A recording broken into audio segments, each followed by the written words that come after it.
Now here we can see a heat exchanger, and we are going to apply that SF on the heat exchanger. Heat exchanger is nothing but a device which basically exchanges the heat between two working fluid.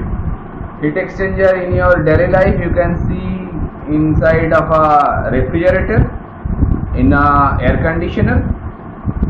There we can see a heat exchanger which is look like a spiral tube. So those heat exchanger, whatever you can see inside of refrigerator or air conditioner, at that point of time that working fluid is refrigerant and the air. That means air will be the hot fluid and refrigerant will be the cold fluid, and in between this hot and cold fluid that heat will be getting exchanged. Okay, now in industry lots of heat exchangers are used actually for every industry, in case of thermal power plant or in case of any refrigerating unit there must be a heat exchanger. So it basically exchanges heat between two working medium, and one after exchanging heat the hotter medium will be getting cooler, as well as the cooler medium is going to be hotter. In this particular drawing I have tried to represent a tubular heat exchanger. Actually basically heat exchanger is also a very vast thing. Lots of type of heat exchangers are there. It is a type which is known as tubular heat exchanger. Heat exchanger can be written in short form H.E. And heat exchanger obviously people are going to study while you are going to study the heat transfer subject. Heat and mass transfer subject includes the heat exchanger topic. That point of time you people have to study a lot of things regarding a heat exchanger. But now we are just going to use the steady state steady flow energy equation on this particular heat exchanger. Here it is a tubular heat exchanger, so you can see some horizontally lined blue colored tubes are there, and one end that is a hot fluid inflow. That in this place I have written hot fluid inflow in this particular inlet port, and here you can see hot fluid outflow. From here that hot fluid is coming out. Similarly that cold fluid is enter from this side, cold fluid inflow, and cold fluid outflow from this side. Blue color represented the cold fluid and the red color representing the hot fluid. Now I have written some notation in parenthesis. Basically hot fluid inflow I have written M2I dot H2I, M2I, or I have put a dot mark above the M. That means mass flow rate at inlet and mass flow specific enthalpy at inlet. Now 2 is standing for hot fluid and 1 is standing for the cold fluid, as well as I is representation of inlet and E is representation of exit. So that point of time whatever you are seeing, that cold fluid inflow M dot 1I H1I, that means 1 standing for the cold fluid, M dot means mass flow rate, I means inflow. Similarly M dot 1E H1E, that means 1 stands for cold fluid, E stands for exit, M dot means mass flow rate, and H obviously will be standing for specific enthalpy. Now why should I have used this 1 and 2 in subscript? That can be a question for you. Basically 1, 2 I have represented to explain one thing, that it can be a multiple inlet and multiple exit also. That means for a heat exchanger, number of inlet and number of exit, they can be multiple numbers also. In this particular case I have only taken one inlet for cold fluid and one exit for cold fluid, as well as one inlet for hot fluid and one exit for hot fluid. So that way it is only a one inlet and one exit, but it can be a multiple number of cold fluid inlet and multiple number of hot fluid inlet also. That's why just to generalize the thing, I have represented with subscript value 1 and 2, nothing else. Okay, so the governing equation, whatever we know previously, that can be used for this multiple entry and multiple exit. So I can write the governing equation.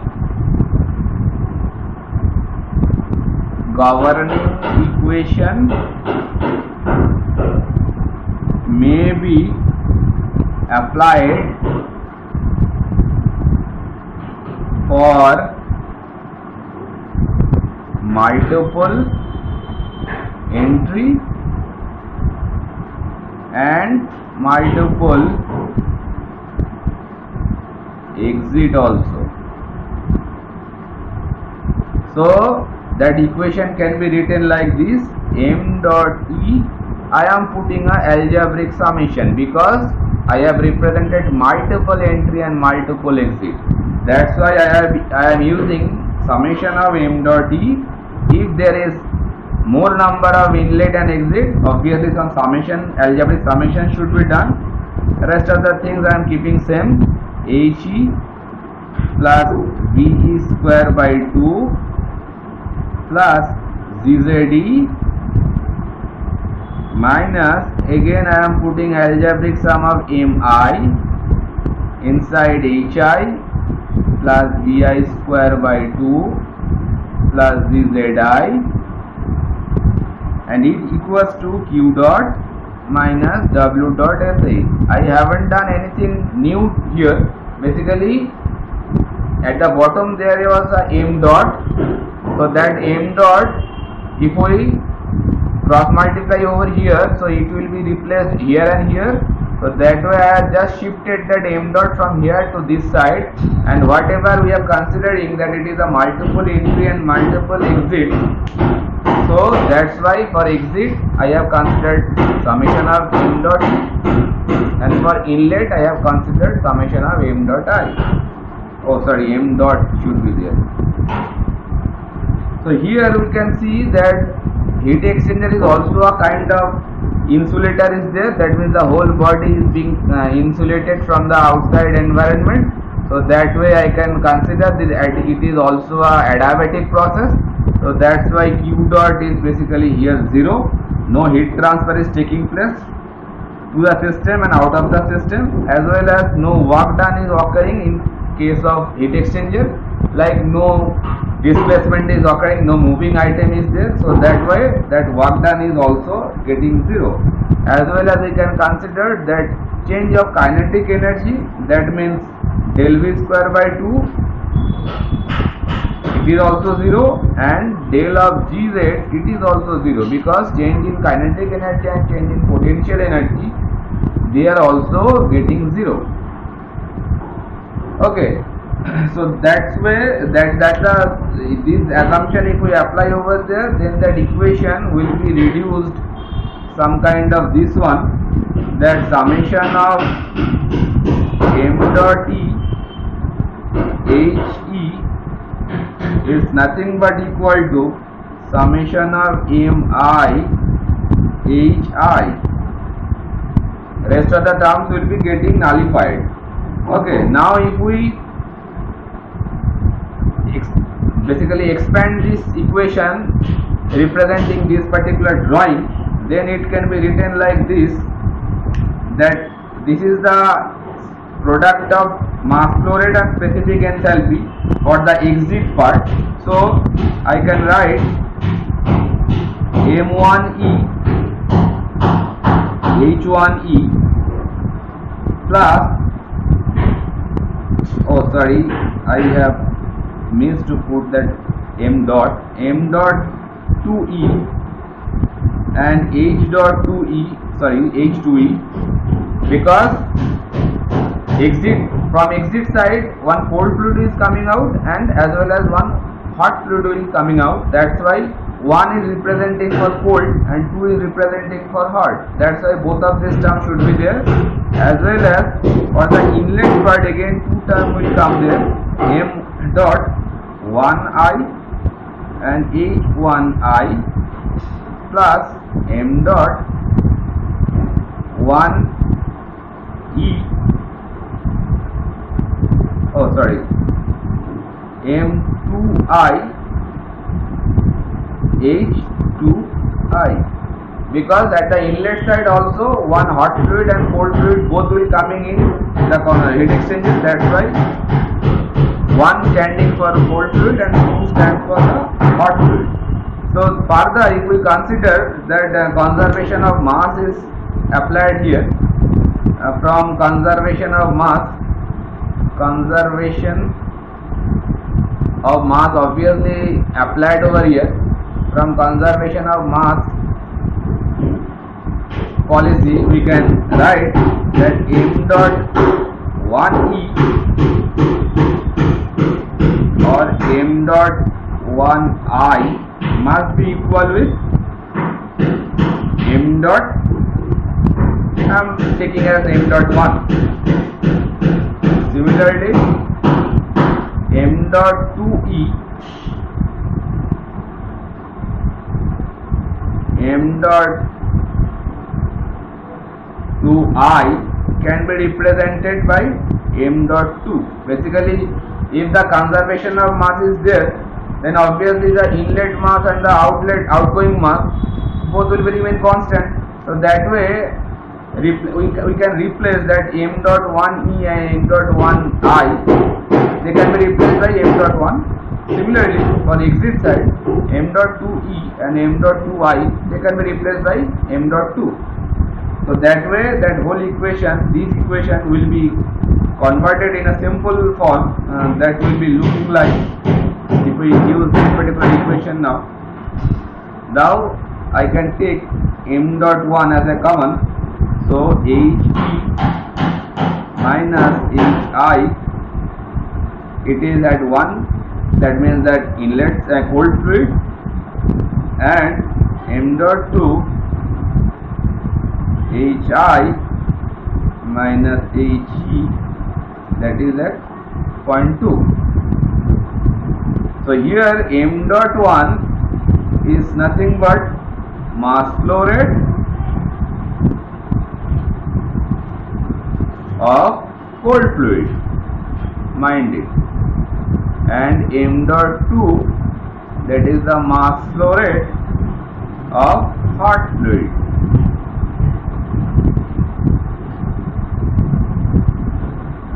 Okay, so that is m dot 1 He minus Hi subscript 1 and m dot 2 Hi minus He subscript 2.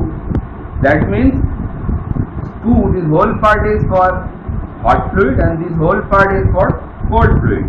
So I can represent this whole part, it is for cold fluid and this whole part is for hot fluid. That is the equation what we can see over here. That equation can be used to find any of the unknown parameter if the other parameters are known to you. What are the parameters are needed to use this particular equation? Mass flow rate for hot and cold fluid both, as well as enthalpy values for hot fluid and cold fluid inlet and exit both. Okay, so instead of enthalpy, also if you have the temperature of the cold fluid and hot fluid, also it will do the purpose, serve the purpose, because we know that H is nothing but we know that dH is nothing but CPdt, we know that thing. Okay, so that way exit enthalpy or inlet enthalpy can be replaced by temperature difference also, but that way you have to know the specific heat of hot fluid and cold fluid. So if you know the specific heat of both the fluid, hot and cold, as well as if you know the temperature of both of them, hot and cold fluid, then you can substitute that relation using the temperature also. Okay, so that equation we can use instead in terms of temperature or in terms of enthalpy in case of a heat exchanger. Understood? Now, after completion of all those devices, whatever devices we have discussed here, coming from turbine, then nozzle, then diffuser, then heat exchanger, then compressor, Then we are going to discuss one process, that is the throttling process. Okay, now we are going to see in this particular video the throttling process. That means how the throttling process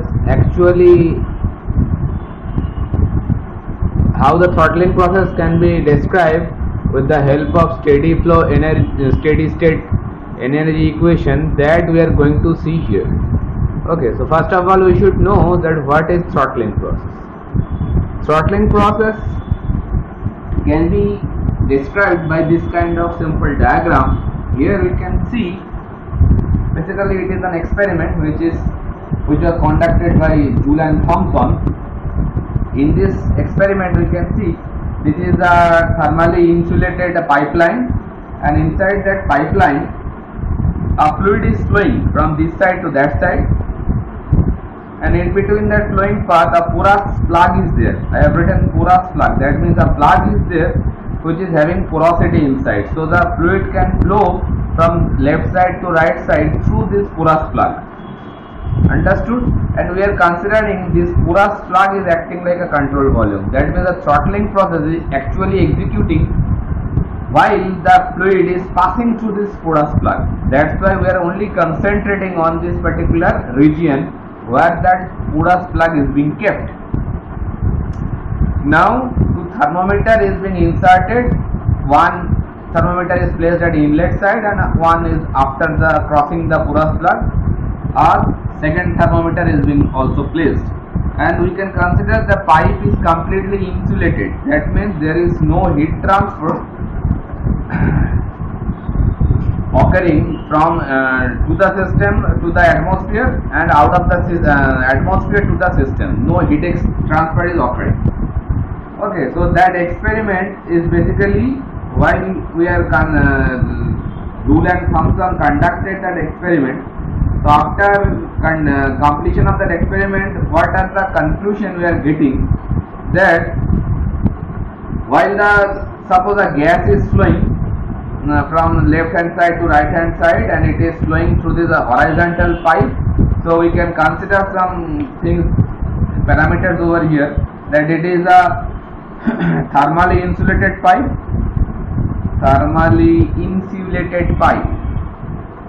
that means no heat transfer will take place, as well as it is a horizontal pipe.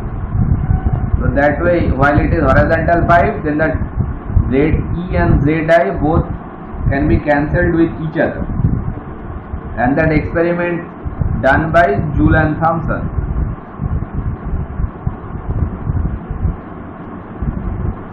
Okay.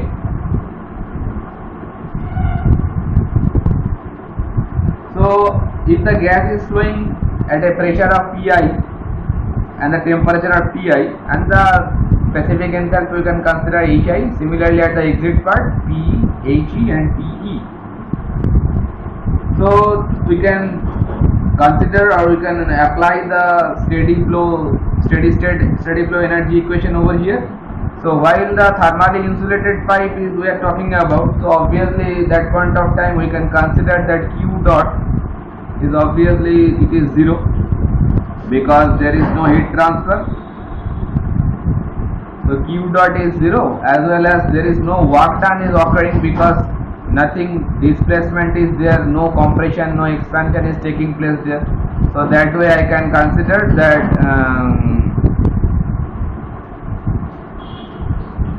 work done and the heat transfer both are being 0. And similarly, why it is horizontal pipe, that point of time already I told that change in kinetic energy that can be assumed as 0 because there is no change in kinetic energy as such, as well as change in potential energy that is also getting 0 because it is a horizontal pipe. That's why that head datum head is remains same, and there is not as such change in velocity is occurring in inlet and exit. That's why change in kinetic energy also can be 0. So if these things becoming 0, so from SS steady flow energy equation I can write that only enthalpy will be remain there, or rather the specific enthalpy. So we can say specific enthalpy inlet and specific enthalpy exit, they will be remain same. What does this mean? That means it is an isenthalpic process. Isenthalpic process. Which process? That is throttling.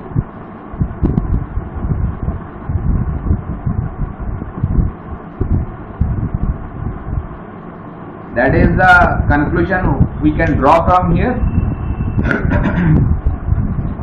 Basically, what happens in this particular case, the enthalpy at region 1, that means the inlet of the flux, and enthalpy at region 2, they will be remain constant, and that this principle in the isenthalpic process, that while the enthalpy is remaining constant, that principle can be used to solve solving some problem which is related to pure substance steam.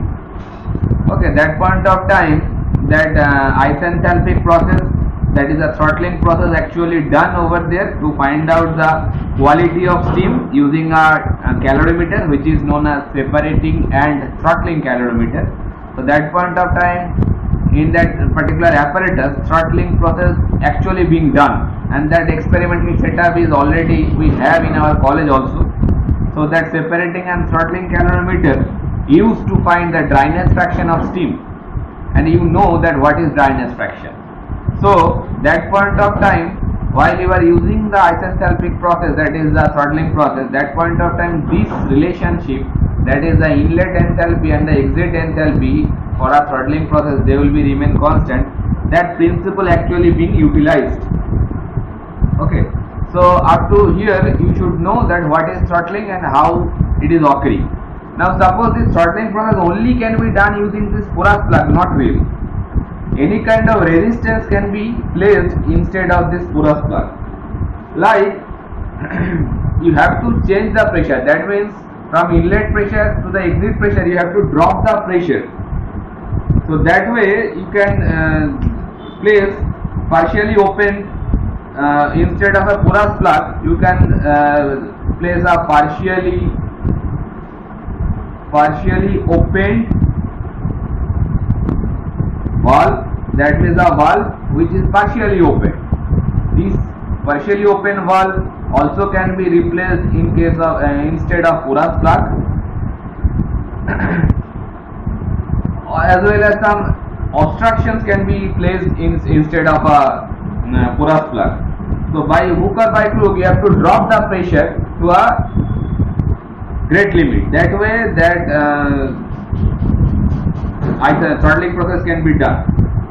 So without exchanging any energy as heat and work with the surrounding, the enthalpy of the working fluid will be remain constant. You can see that as heat and work, that they will be remain zero, and as well as changing kinetic energy and changing potential energy, they will be becoming zero, but only the enthalpy will be remain constant during this throttling process, and that can be done using this kind of porous plug, or as well as you can replace that porous plug using by a partially opened valve. That means a valve which is partially opened. Basically, in terms of practical application, in this particular drawing you can see a practical application of a throttling process. It is a block diagram of a refrigeration system. Here for a refrigeration system you can see for these main components. This actually system is acting on your refrigerator as well as for your air conditioner. What are the four main components? They are condenser, then throttle valve, then evaporator and the compressor. These four basic components must be needed if you want to do any refrigeration process. So this condenser and evaporator, they are nothing but heat exchanger. This compressor and evaporator, they are nothing but heat exchanger. Heat exchanger can be written in short H.E. Okay, and what is heat exchanger and how it does that heat exchanger can be applied with the steady flow energy equation that we have already discussed. Okay, now compressor, that is also known to you how that SSFFE steady state steady flow energy equation can be applied on compressor, that is already being discussed also. And throttle, that is a throttle valve over here, not a porous plug, that means a partially opened valve is being placed and the fluid flow will occur through that small aperture or through the small opening. Okay, so 1, 2, 3, 4 is they are basically representing the state of the refrigerant means the fluid which is used to flow inside this system. Suppose at 1 it is the evaporator outlet. Evaporator means that part of your freeze or refrigerator where that ice is getting formed, that means freezer of your refrigerator, that is the actually evaporator. Okay, so out of the evaporator the point is being replicated by 1, so refrigerant condition, that is the vapor condition, and the pressure is low pressure. Now after crossing the compressor, obviously pressure will be getting higher and the state of the refrigerant will be saturated vapor. You can see while the compression operation is going on with the refrigerant, that pressure is going to be higher, so saturated vapor, the pressure will be high pressure. High pressure saturated vapor will be there. Okay, after crossing the condenser, the refrigerant condition is saturated liquid. Condenser is basically a heat exchanger, so from vapor to liquid a phase transformation is occurring due to the heat transfer between hot fluid to cold fluid. In this case the hot fluid is refrigerant and cold fluid is air. So after exchanging the heat, the saturated vapor is converted into saturated liquid at point 3, that is the throttle valve inlet. Then throttle valve exit, you can see at point 4 it is a liquid vapor mixture, that means refrigerant condition is liquid plus vapor, and obviously temperature is very low temperature will be there. That low temperature liquid vapor mixture of refrigerant is going to enter in the evaporator. So that particular topic will be discussed in detail while you are going to study the refrigeration air conditioning subject. Okay, so now basically in the throttling point of view, if we try to determine that what will be the throttling application in our daily life or practical life, then we can justify this particular refrigeration system where you can see the throttling application. If we apply the first law for this particular system, refrigeration system, then for compressor we can write, already we have written all these things, that H2 minus H1 nothing but minus W dot SH by M dot, that is for compressor. Similarly for condenser we can write condenser, that is also a heat exchanger. Compressor is nothing but an adiabatic process, already I have discussed these things. Condenser is basically a heat exchanger, that means the constant pressure cooling will be there. That can be find out H3 minus H1, H3 minus H2, condenser 0.2 to 0.3, that means H3 minus H2, that's 2, 1, 3, they are basically these points. So H3 minus H2 can be written minus Q dot C by M dot, because work done is nothing there. Okay, then for throttling I can find out, if it I can encounter the throttling process, then I can say the enthalpy will be remain constant. So H3 equals to H4. H3 means the enthalpy at the inlet of the throttle valve, and H4 means the enthalpy at the after the throttling valve. They will be remain constant. And for evaporator also I can write like the same manner. Evaporator is also a heat exchanger, that H1 minus H4 can be written like Q dot E by M dot. So that way I can you can see one thing, that condenser I have put a negative sign over there, but in case of evaporator I haven't put any negative sign over there, because in case of condenser that it is a constant pressure cooling, evaporator is also constant pressure cooling, but in this case in the evaporator the heat actually is addition process. heat addition process. That means refrigerant is getting heated, and we know by sign convention, if heat is being added to the system, then it will be a positive sign. That's why I have mark it with positive sign. And condenser, in case of condenser, basically heat rejection process. That means heat will be rejected from the refrigerant. We are dealing with the refrigerant only, so heat rejection it is. So while the heat is rejected from the system, that point of time the minus sign will be there. That's why condenser and evaporator both are heat exchanger, but one will come with a negative sign and one will come with a positive sign. So these are the things whatever we can find out for this refrigeration system. And while we are discussing about refrigeration system, so one point should be mentioned over here, that is COP. COP is nothing but coefficient of performance. Basically, how much good the refrigeration system is, that can be find out with the help of this coefficient of performance. Just like a machine, if we use the efficiency term, in case of refrigeration system we use COP term. That COP of refrigeration system is nothing but that H1 minus H4. H1 minus H4 means the energy absorbed at the evaporator. You can see H1 minus H4 is here. That means the energy absorbed inside the evaporator by H2 minus H1. H2 minus H1 means you can see that is the work done to the compressor, because that is the compressor work. Obviously compressor consumes some work, that's why it is work done to the compressor, and H1 minus H4, that is energy absorbed in evaporator. That means H1 minus H4 nothing but the cooling effect, how much cooling you are producing, and just to produce that cooling, what amount of work you have to supply from outside, that is H2 minus H1. In a similar manner, output to input. Output means how much cooling you are producing. That can be expressed by evaporator. That how much heat is added to the refrigerant, that is H1 minus H4. And with the effect of that particular cooling effect, how much work you have to supply to the system, that is the compressor work. That is only element which is consuming some work. That's why H2 minus H1, that is the compressor work done to the compressor, that will come to the denominator part.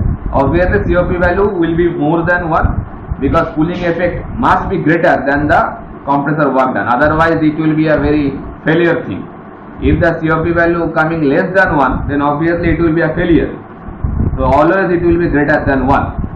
If the COP value is greater than 5 or 6, then you can say the refrigeration system is working very efficiently in your home. So you can find out the value of COP for your refrigeration system in terms of air conditioning effect or in terms of refrigerator. Okay, so this is the most useful or most important application of throttling process. So that is all for the throttling process. Now we are going to move to some unsteady process.